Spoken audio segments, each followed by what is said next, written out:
vamos a hacer ejercicio, pero en vez de aire vamos a usar vapor de agua. Y en el primer caso vamos a hacer sobre una tobera. Recuerden la función de la tobera, que era de alguna manera acelerar el fluido que pasaba por ella y direccionarlo hacia los alambres de una turbina de vapor en este caso. El ejercicio dice que entra en forma permanente agua sobrecalentada, vapor sobrecalentado en realidad es, en una tobera adiabática y lo hace a 1 megapascal de 500 grados centígrados. Cuando hablamos de 100, 200, 300, 400, 500, 600 grados centígrados, estamos hablando de vapor sobrecalentado, es decir, a la derecha de la campana, a la derecha de la curva de vapor saturado o agua saturada. Y dice que entra con una relación de flujo de masa de 6.000 kilogramos por hora, no es más ni menos que el caudal con el que ingresa, y sale a 100 kilopascal y 450 metros por segundo, es decir, lo que está tratando de hacer aquí es acelerar el fluido. Y dice que el área de entrada en la tobera es de 40 centímetros cuadrados. Nos puede determinar la velocidad de entrada y la temperatura de salida. Vamos a dibujar un poco la tobera, partiendo como siempre desde el eje. Ahí tenemos una tobera, donde la sección de salida es bastante menor que la de entrada. Marcamos las secciones de entrada y de salida. Y vamos a recordar cuáles eran los datos que teníamos, por donde, viendo que por la tobera va a circular vapor de agua. Dijimos que conocíamos la presión de entrada, que era 1 megapascal, la temperatura de entrada, que era 500 grados centígrados, y el área de entrada, que era de 40 centímetros cuadrados, y nos pide calcular la velocidad de entrada.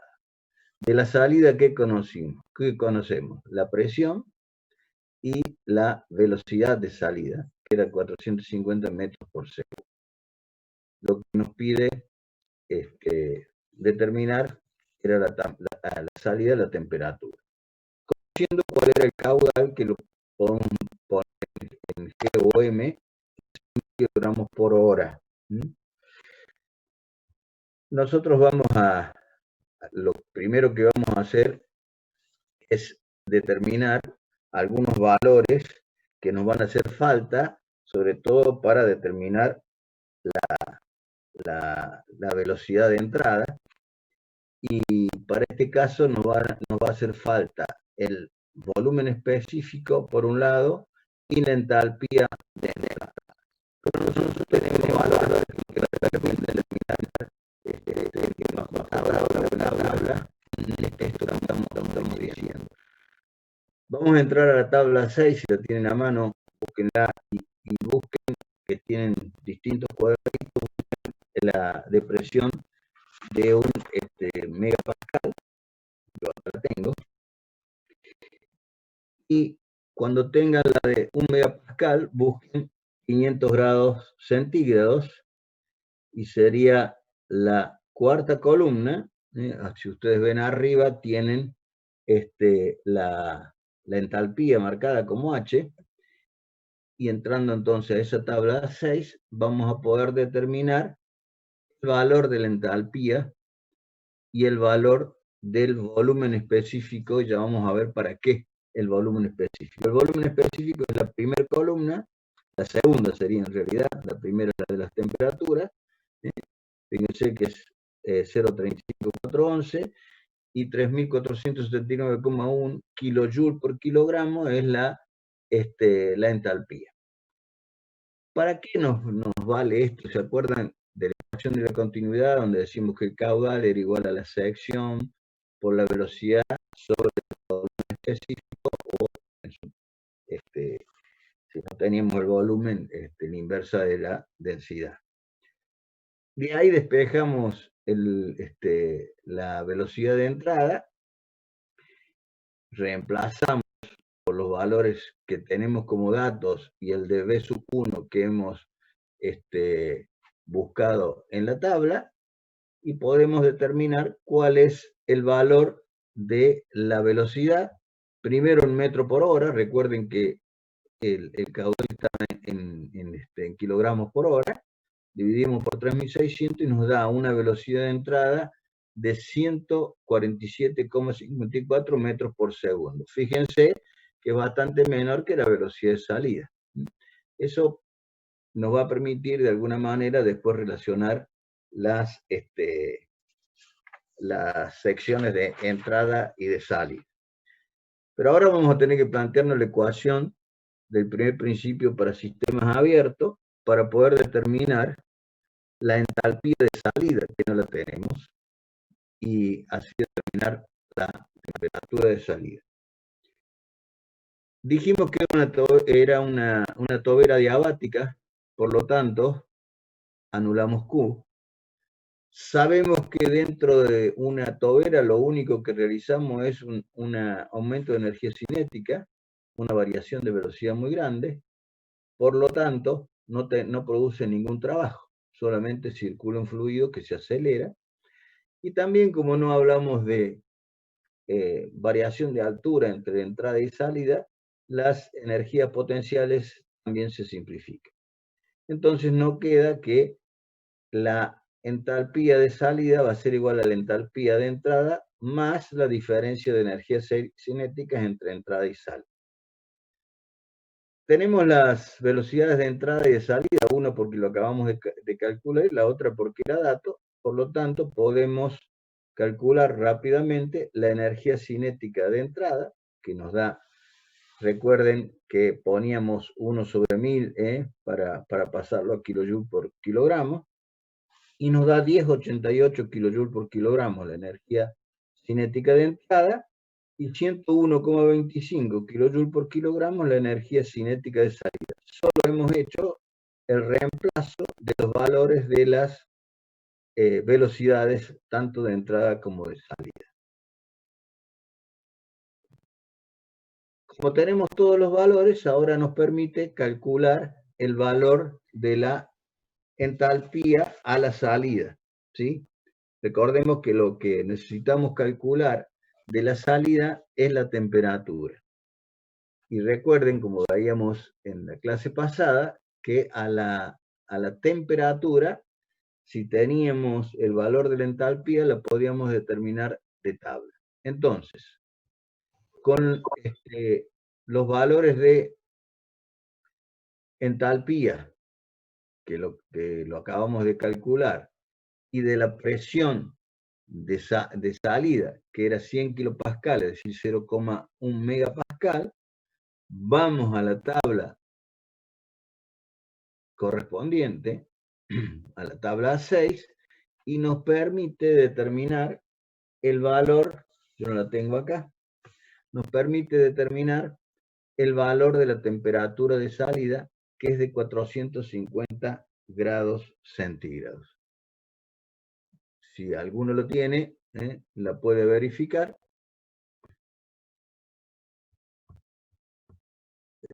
Este es del primer caso de la entalpía de entrada, que era 3.479,1.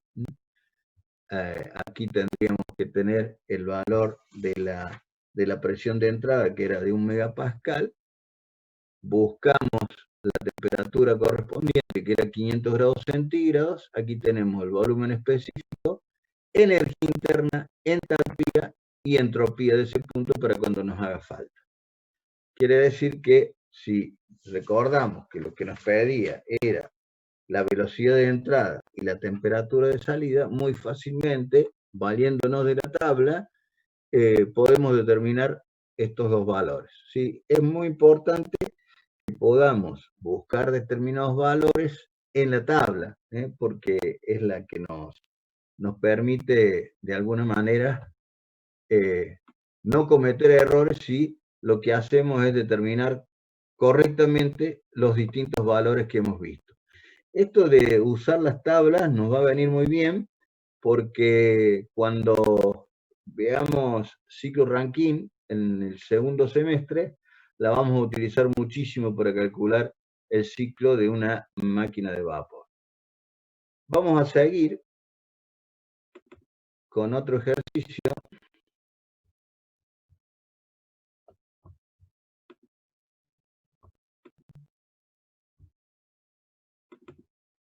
Que sería el ejercicio 2 de la sección 7, o el problema 2 de la sección 7, que para este caso vamos a seguir manejando una tobera diabática, donde dice que el vapor entra a la tobera a 3 megapascal y 400 grados centígrados. Eso lo hace en forma permanente y lo hace con una velocidad de 40 metros por segundo, y a la salida lo hace a 2,5 megapascal y 300 metros por segundo. Y nos pide determinar la temperatura de salida del vapor y la razón de las áreas de entrada y salida S1 y S2. Vamos a dibujar la tobera, que como dijimos, definida la entrada y la salida de la tobera, lo que hace la función de la tobera es acelerar un fluido, en este caso un vapor, y direccionarlo hacia los álabes de la turbina. Por la misma decimos que circula vapor de agua en el sentido 1, 2, y colocamos acá los valores que tenemos como datos: presión, temperatura y velocidad de entrada, y los valores que tenemos como datos a la salida, que es presión y velocidad, porque la temperatura es un dato que nos está pidiendo. Bueno, ¿qué es lo que vamos a hacer entonces? Vamos a plantearnos la ecuación del primer principio para sistemas abiertos. Como es una tobera diabática, vamos a eliminar el calor, delta Q es igual a 0. En la tobera, como recién decíamos, solamente sirve para acelerar el fluido, es decir, que no produce ningún trabajo. Sí, el trabajo lo va a hacer el fluido, pero desde la salida de la tobera y cuando ingrese a la rueda de la turbina, ¿no? Ahí es donde realiza el trabajo. Por lo tanto, también vamos a eliminar el trabajo. Y como siempre pasa, salvo que sea un dato que tengamos en cuenta, las energías potenciales de entrada y de salida son iguales. Entonces nos queda una ecuación que por un lado tenemos la entalpía y la energía cinética de entrada, y por otro lado la entalpía y la energía cinética de salida. La entalpía de entrada, como conocemos presión y temperatura, podemos ir a la tabla A6 y encontrarla. Como conocemos las velocidades de entrada y salida, podemos determinar las energías cinéticas correspondientes y luego calcular la entalpía de salida. Vamos primero, vamos a buscar en la tabla, con la presión de 3 megapascales en la hoja de donde están 3 megapascales, ustedes lo tienen al final en el cuadrito del medio.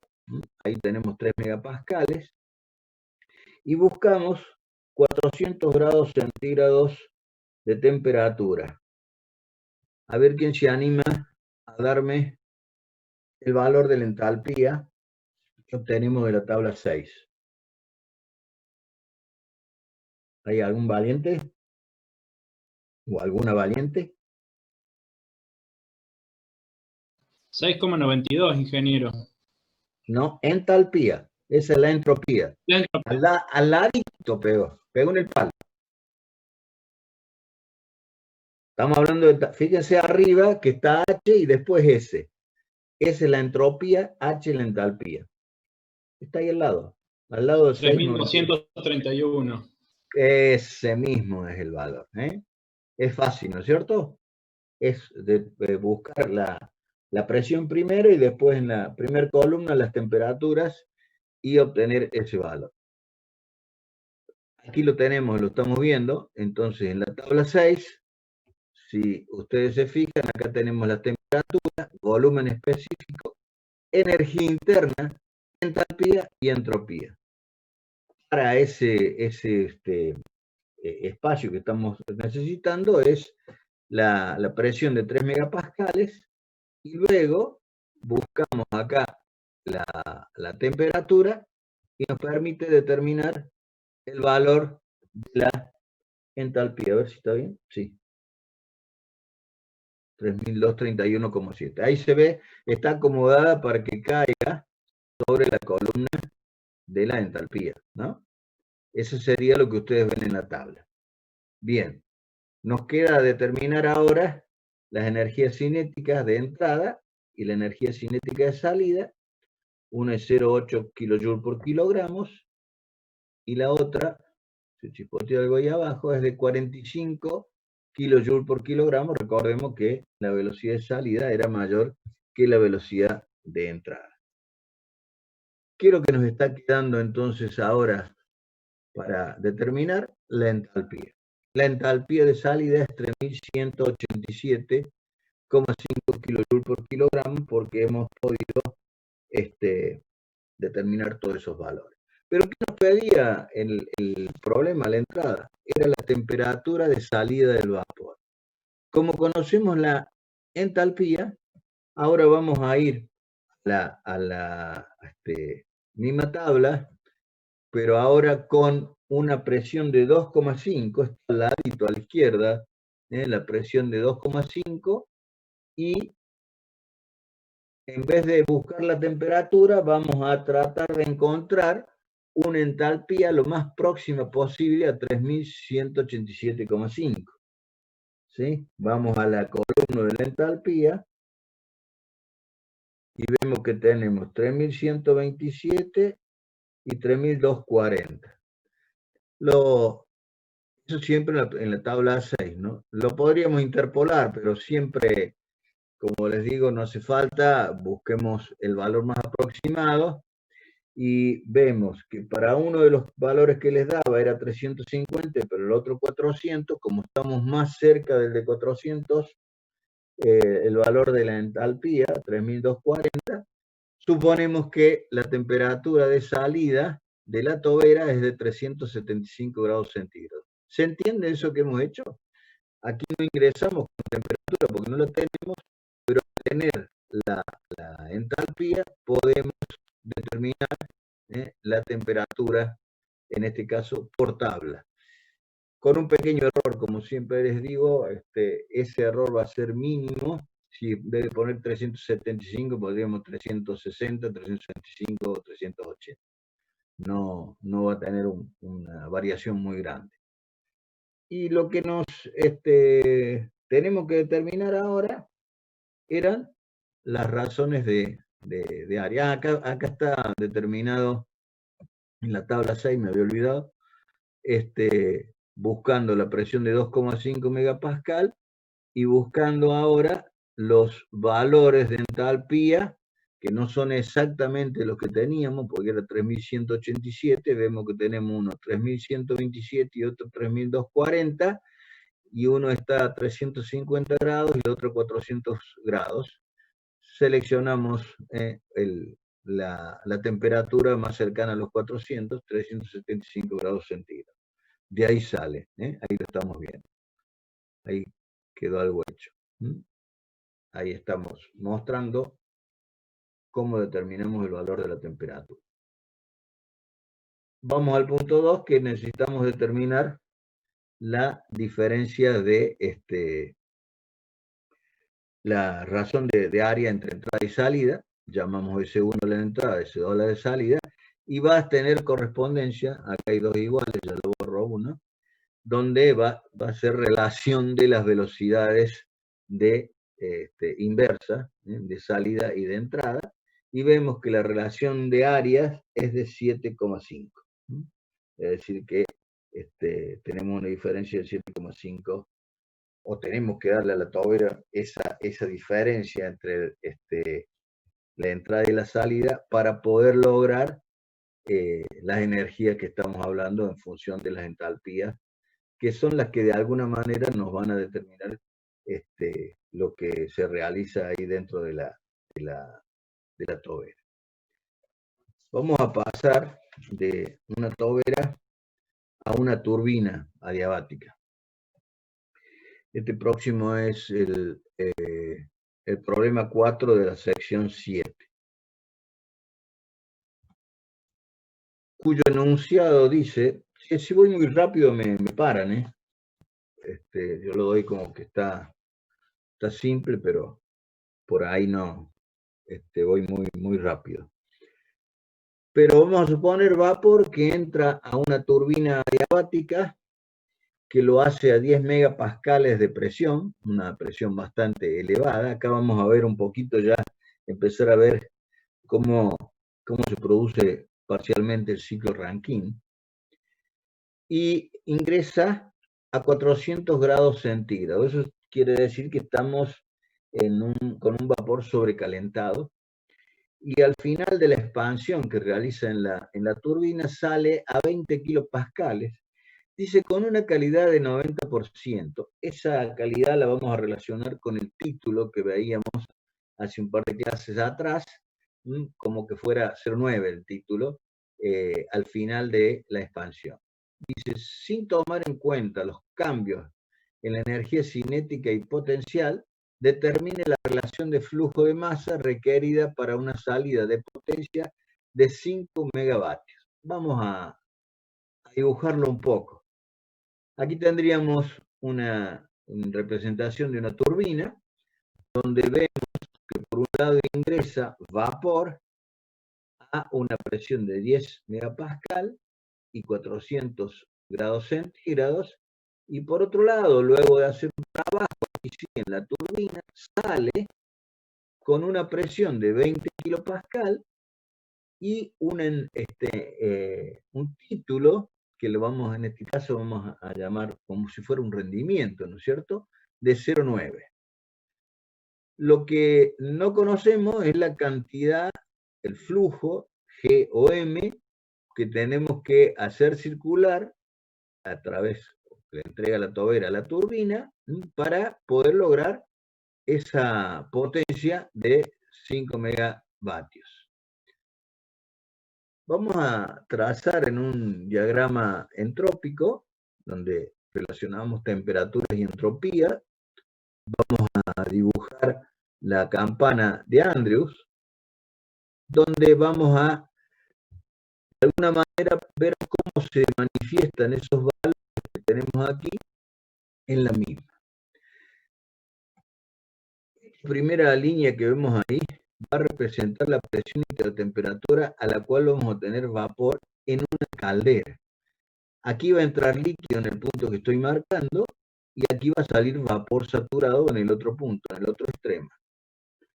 Esa cantidad de energía que vamos a necesitar es a presión de 10 megapascales. Ahora bien, cuando nosotros tenemos vapor saturado en este punto, si nosotros seguimos agregando calor en un sobrecalentador que puede estar dentro de la caldera, vamos a tener vapor, por lo tanto, lo que va a pasar es a un aumento de la temperatura, un aumento de la entropía, de la entalpía, perdón, y por consiguiente un aumento de la energía interna. Nosotros vamos a poner a ese valor de la presión como P1, que es la presión de saturación, se le llama presión de trabajo de la caldera. En ese punto, después vamos a establecer cuál es la temperatura hasta la cual sobrecalentamos. Esa otra línea que hemos cruzado acá corresponde abajo, corresponde a la presión de salida hasta la cual vamos a expansionar, y si nosotros en vez de condensar queremos generar vapor a esa presión y luego sobrecalentarlo, iríamos por esa línea de 20 kilopascales. Es decir, que el proceso, tanto en el trabajo en la caldera, que tenemos acá, ¿sí?, se hace a presión constante y dentro de la campana siempre a presión y temperatura constante. Y lo mismo, ¿sí? Vamos a establecer entonces ese punto 1 que decíamos recién, ¿sí?, que por ejemplo sería ese punto. Por ese punto vamos a tener la temperatura de 400 grados centígrados. Ese sería el punto inicial, o sea, donde el vapor ingresa a la turbina para producir un trabajo. Y dijimos que ese trabajo era adiabático. Vamos a ponerle ese punto 1 y vamos a hacer una expansión isoentrópica o adiabática hasta un punto 2. Recordemos lo que dijimos de ese punto 2, que ya vamos a ver. El A y B se los explico después. Ahí tendríamos un punto 2 y por ese punto va a pasar un título que le vamos a llamar X sub 2, que es el 0,9 o 0,90 que habíamos planteado. Los valores de este punto A y este punto B, o la diferencia entre B y A, nos van a hacer falta para determinar el valor de la entalpía de ese punto 2, porque no la conocemos, la vamos a tener que calcular mediante una ecuación, porque no tenemos ninguna tabla que nos diga los valores dentro de la campana, donde recuerden que teníamos un fluido bifásico, es decir, una mezcla de vapor y agua, ¿sí?, o líquido. Entonces nos van a hacer falta esos puntos. Recordemos que la potencia era de 5 megavatios. Vamos a plantearnos la ecuación de primer principio para sistemas abiertos, y como era adiabática, el calor no lo vamos a tener en cuenta. No nos dice que tengamos, nos dice como enunciado que no hay variación de energía cinética ni energía potencial. Esto ocurre solamente porque el ejercicio lo dice. Variación de energía cinética seguramente que vamos a tener por el trabajo que se realiza dentro de la turbina. Y lo que necesitamos encontrar acá es el trabajo de la turbina. ¿Qué va a ser? Justamente la diferencia de entalpía entre la entrada y la salida. Siempre que vamos a calcular, en el caso del ciclo Rankine, el trabajo efectivo que se realiza en la turbina lo vamos a calcular en función de las diferencias de entalpía.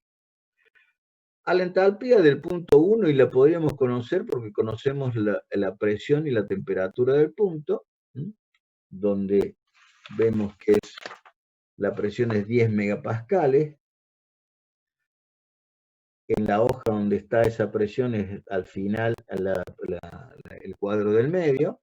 Entonces vamos a entrar con la presión de 10 megapascales y la temperatura de 400 grados centígrados a la tabla A6 y vamos a determinar el valor de la entalpía, 400, que aquí la tengo, a ver si alguien también me lo dice, que es, yo lo tengo acá como 3097,5, hay un error ahí. ¿Alguno le encontró? Es 3097,5 figura, Sí, ingeniero. sí, perfecto. Sí, yo también lo tengo. Es un error de dazo mío ese. Entonces tenemos la entalpía de entrada, pero no tenemos la de salida. Y acá vamos a ver si nos da tiempo para ver cómo lo calculamos. Esto lo tenemos que calcular. ¿Cómo hacemos para calcular el valor de esa entalpía? Nosotros sabemos que para ir de A a B y producir desde el líquido a vapor saturado, necesitamos una cantidad de calor latente de vaporización, recuerda que veíamos, y eso equivale a una cantidad de calor necesaria y suficiente para que esa presión podamos obtener vapor.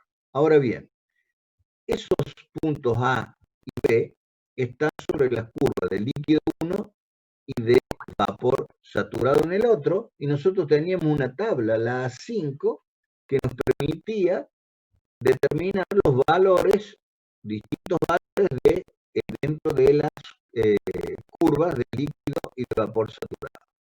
¿Cómo hacemos para calcular el valor de esa entalpía? Muy bien. Vamos a partir de un valor conocido, que sería la entalpía del punto A. Y vamos a hacer una diferencia, que sería el calor latente de vaporización, que necesitamos para ir de A a B, que lo tenemos aquí como R, pero de esa cantidad de calor latente de vaporización que nos va a indicar en la tabla que tenemos disponible, usamos una parte, que está dado por el título de X sub 2. A veces, para no buscar el valor del calor latente de vaporización, lo que hacemos es reemplazar ese calor latente de vaporización por la diferencia en entalpía entre la salida y la entrada, que está también en la tabla, en la columna intermedia de los valores de A y B, y multiplicarla por X2. Se está por cortar en cualquier momento, seguimos a partir de ese valor. Entonces, ahí vamos a quedar. Vamos a ir a la tabla A5 con el valor de la presión de 20 kilopascales y vamos a determinar varios valores. Entre ellos, el valor de la entalpía de entrada y el valor del calor